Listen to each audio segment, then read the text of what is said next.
अब क्या समस्या आती है, जैसे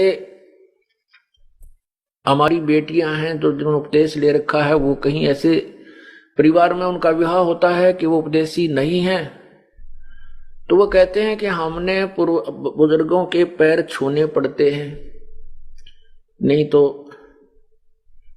एक लोक वेद के आधार से हम निंदनीय हो जाते हैं, दुनिया बात बनाती है। तो उनके लिए हम प्रार्थना करते हैं कि आप चरण छू सकते हो लेकिन अपने चरण नहीं छुआना, क्योंकि हम चरण छुएंगे तो उससे कुछ ना कुछ लेंगे। मतलब हमारा वहां चरण छूने का उद्देश्य ये ना होना चाहिए कि ये मुझे कुछ दान दे या मुझे कोई आशीर्वाद दे, ऐसी भावना नहीं होनी चाहिए।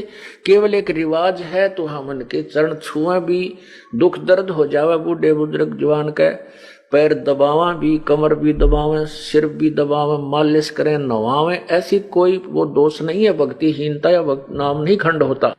नाम खंड उसका होगा जैसे आप किसी वृद्धा वर्द के पैर दबा रहे हो और वो आशीर्वाद दे रही है, बढ़ने जाएगी।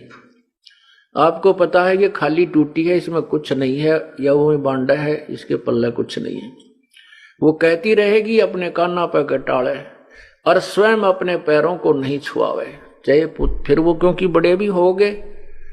और ऐसे भी उपदेशी हैं जिनके बच्चों लड़कों का विवाह होता है, पुत्र वधू भी आती हैं, वो चरण छूने की चेष्टा करती हैं, तो चरण जितने वो झुके उनका आदर भी अनादर नहीं करे, वो चरण छूने की चेष्टा करें। आप भी उतना ही झुक के उसके हाथ पकड़ ले और सीने से लगा ले, आ मेरी बेटी।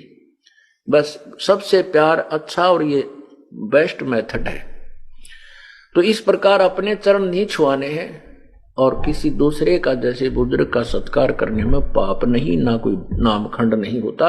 लेकिन उद्देश्य ये ना हो कि मैं इसके चरण छूं और ये मुझे आशीर्वाद दे, मुझे कुछ प्राप्ति हो पुत्र की या धन की, फिर नाम खंड होगा। तो हमने किसी को सिर पे हाथ नहीं रखना, आशीर्वाद नहीं देना, ये हमारे फॉल पॉइंट हैं। ये हमें भक्तिहीन करने के काल के जाल और रिवाज है। इनको ऐसे तरीके से हमें एक बीच का रास्ता निकालना है कि सांप भी मर जाए, ये रिवाजें भी बंद हों और लाठी भी ना टूटे, हमारा नाम भी खंड ना हो। तो उसके लिए ये नहीं है कि किसी बुजुर्ग या बीमार हो जाता खूब पैर दबावे, उसकी मालिश करे, सिर की करे, शेक करे, जो भी कोई सेवा करनी है कि खूब करो।